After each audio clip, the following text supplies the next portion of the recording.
Empathy, the ability to understand and share the feelings of others. This also happens to be the central theme of IVE's latest album, which, according to the members themselves, broadens the focus quite a lot in comparison to some of their previous releases. Back in tracks like Love Die, for instance, the concept centered around self-love and self-empowerment at any cost, but now there's been an evolution, a change towards maturity, where they not only focus on empathy, but on actively improving the life of others with love and acceptance. In this comeback, IVE's empathy is largely focused on those people that feel different and struggle to fit in the standards of society, however this alienation might take place. As girls who chose a different path and sacrificed a lot to become idols, I understand that struggle. They empathize with those who are unconventional and want to walk a different path no matter how difficult it is. They celebrate the individuals, the rebels that is, who instead of hiding their thorns or smoothing their edges, choose to embrace them in spite of what others might think. This is a feeling that a lot of people go through for a variety of different reasons throughout their life.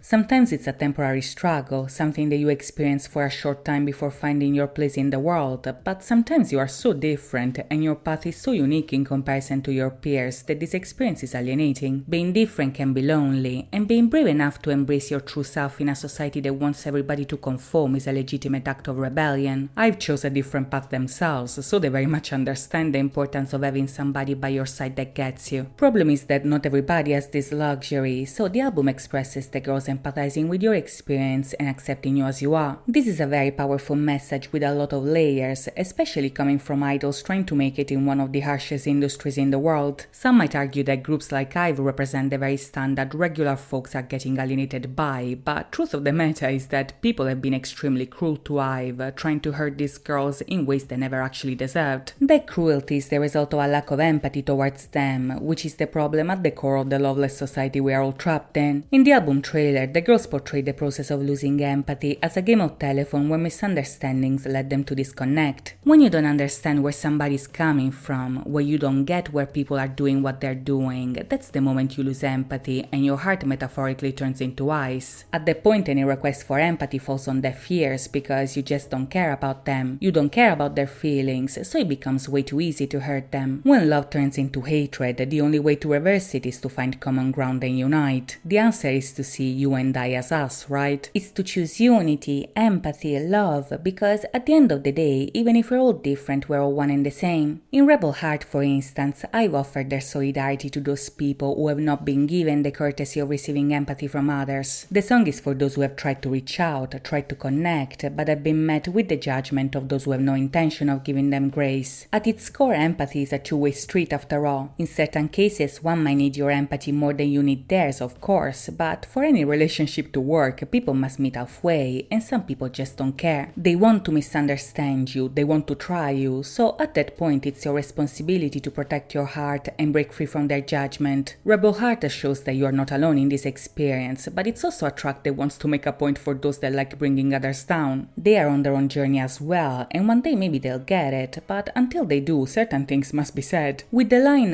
"Love me or hate me, you will never be me," I make a statement that gives the rebel hearts of the world their power back. It humbles those who like to run their mouth because it wakes you up to the idea that their words have no real weight. They have no power over you because only you can be yourself. When it comes to IVE, for instance, they are idols, right? So they portray the rebellion from that perspective because that's what they know. This, however, truly applies to many different situations, which is why the video not only features their journey, but also the stories of many people finding community in their rebellion. Still, many of the shots dedicated to the girls very much highlight the rebel heart and what it entails. Eugene and Gao, for instance, are shown literally walking a path that is unconventional, trying to find their way in places other people haven't explored. Liz and Ray's scenes instead focus a lot on self-expression, with Liz spending time with her pets and Ray stepping out into the world in her own style. We see Iso skipping school to find their path, which, for better or for worse, heavily mirrors the real-life choices that a lot of young idols make to join the industry. And last but not least, we see Wonyeon dressed as a bride, standing in front of a playground that is on fire. To me, this is the most powerful shot of the video here, because it kinda summarizes her life in a very dramatic way. You see this incredibly famous girl who is so successful, and yet she's still so young that her childhood years are not far behind her. Except she didn't get to enjoy this youth because she became famous as a child. Wonyeon sacrificed her childhood to follow her rebel heart, and now that that past is gone, she's presented to us as this bride, this perfect girl that is loved, hated, but never truly understood. This is not a happy scene because Wonyoung is crying here, but it's a great representation of the loneliness and alienation of a rebel heart that follows a different path. As we see with Iso, the answer to this loneliness is empathy. It's to have somebody by your side that comforts you, accepts you, loves you, and if you don't have it, at the very least you can count on IVE to extend you this kindness through their music. To be fair though, this doesn't really cover your everyday life, right? Which is why in order to survive this loveless society, we must undergo a change of attitude. With the title track, the theme of empathy takes a turn. A Wonyoung turn, if you will, towards a completely different approach. In Rebel Heart, we establish that you're not alone, that the girls got your back, and that they empathize with your struggles, but with attitude they create a step-by-step guide to thrive in a world without empathy, so that you can succeed as individuals, but also create a better environment in the process of doing so. Using the iconic sample of Tom's Diner by Suzanne Vega, Attitude is low-key Lucky Vicky turned into a song. Wonyoung herself participated in writing the lyrics, and even in the video her mindset and virality are referenced in different ways. Now, for those who are new here, Lucky Vicky is a mindset popularized by Wonyoung, whose English name is Vicky. This is a mindset that heavily focuses on positive thinking and a constructive approach to struggle. Whenever she faces a problem, Wonyoung chooses to see the positive lesson that she can learn from it, or even twist a bad thing into a good one. She finds the path that is more fitting to her wishes, and she also follows the pace that is appropriate to her needs, without comparing herself to others. I've actually seen some people comparing this to toxic positivity, but in my opinion, this is not at all what that is. Toxic positivity makes you ignore the problem and suppress any negative emotion. Lucky Vicky instead seems more based on helpful positivity, so that you can work through your problems effectively and even gain strength from something that otherwise would have made you weaker. The luck of Lucky Vicky is not something that comes from the universe. She's lucky because she actively decided to be lucky and placed herself in a position that attracted the things that she wanted. She became the type of person those things she wanted happened to, so her attitude is key here. Now, to be fair, this is by no means something that Wonyoung herself invented from scratch, because this mindset has been going around for decades at this point. At least in Korea though, she definitely made it popular by adding her own personal twist to it, which is why in the comeback, I've given us a full tutorial on how to develop and keep this attitude. Now, first and foremost, you must pay attention to places overlooked by others and seek out the unique path. This is connected to what we were saying before. If you are a rebel heart trying to find your way into the world, you must look for a path that is unique to you, because the way most people follow is most likely not the right way for you. Second, no matter what situation comes your way, always keep your cheerfulness. Once again, this is very Lucky Vicky coded, because this is all about choosing to be positive and choosing to be in a good mood so that you can more effectively overcome your struggles. Third and last point instead is that when fate steps in, play along and see where it takes you. Now, this is very much about riding the wave of life, if you will, embracing the unexpected changes that come your way. Even if you have a perfect plan for your future, chances are that not everything will go as planned. Maybe a path that you never considered before can lead you to true happiness, so the advice here is to play along and see what happens, because you really never know. Now in the video, I get this point across by infiltrating the Loveless Society so that they can literally teach people how to change their attitude. The Loveless Society they're disrupting here is basically a society that lacks empathy, full of people that act the same, dress the same, are all miserable in the same way, and have all been indoctrinated to follow rules that don't benefit them. IVE are different here. They belong to the Lost Society, which is the society of empathy, but in order to make a change, they apply to join the Loveless Society so that they can start a rebellion from the inside. They're like undercover agents of empathy, if you will, and since the very beginning, you can see that they're different even if they try to fit in. As people walk in the same direction, balancing an egg on a spoon with their mouth, Ray goes in the opposite direction, balancing an egg on the chopsticks. Some people actually pointed out that Ray's the only member who is left-handed, so in the scene she's wearing those training chopsticks on the right as a way to show that this society has tried to quote-unquote correct her. This attempt, however, failed. Ray is still her own person walking down her own path, and even if she falls, that small inconvenience is nothing to be sad about. This is because she's a lucky girl always in charge of her own mood. She could be sad to have fallen, but instead of doing that, she could also choose to be happy that the egg didn't shouldn't break, which is basically what this mindset is all about. It's about redirecting the focus on the bright side so that it becomes easier to deal with the dark side, which, as we see in the video, is very tempting to the people in grey. This no luck but lucky mindset is a mindset that gives you the power to create your own happiness, so it's like winning a lottery ticket that the girls are handing out. When girls shows it to the grey people, for instance, they are very much interested because that is a cure to the dullness of the Loveless Society. On the coin we also see a nod to Lucky Vicky, which is the inspiration to this movement, and much like it in real life, this disruption makes the loveless people act up. They are curious about the girls, they are all over them, but they still run away as soon as they approach. This is basically the way netizens behave if you think about it. The most judgmental people, the most obsessed ones of the bunch, are often those that have the least going on in their lives. They envy them, they want to be like them, but when the girls show them what to do, they panic, run, and then talk behind their back. Even if some of these people might hate them, I still like them because they have a positive attitude about it, so much so that they are confident that by the end of the song they will win their affection. IVE are literally teaching a lesson in attitude here, hence why the grey people are like students in a hall, and IVE are like professors giving them a lecture. Also, on the line of the grey people representing netizens, this scene with Wonyoung is very significant in my opinion. The Loveless Society is sleeping, not paying attention, but then she does her iconic turn, which was also incorporated in the choreo, and all of a sudden everybody loses their mind. All the while Wonyoung is unbothered. Why? Because she's too busy manifesting her desires, which is what we see in the video with the ponies. At first we see her reaching out to the toy horse, but next thing we know she has two real ponies next to her, meaning that while people were going crazy at her, she literally spoke her desires into existence. In the video, the lucky girls are always unbothered. They have tea, they do chores, they vibe, because they are in their lane doing their own thing. At the same time, the loveless people go crazy because they have nothing going on for themselves. IVE must teach them to be that girl, which is exactly what they do in the hall. Liz, for instance, portrays this lesson as her creating her own angle and then teaching the loveless people to do the same. And by the end, this is successful. The grey people start following their masters, and eventually Iso uses the lucky bubble beam to establish the Love Society. This means that by keeping this attitude of positivity and abundance, one can turn a loveless society into a love society full of happy and fulfilled people who like who they are. By the end, Eugene burns her registration to the Loveless Society because she doesn't belong there, and if you enjoyed this comeback, chances are that neither do you. If you want to do something about it, just know that I've got your back and so do I, but in the meantime this is all I have for you today, so let me know what you think in the comments down below. If you want to support me, now I'm merch linked in the description, and if you enjoyed this video, please think about liking and subscribing. As always, thank you so much for watching guys, I'll see you next time, bye bye!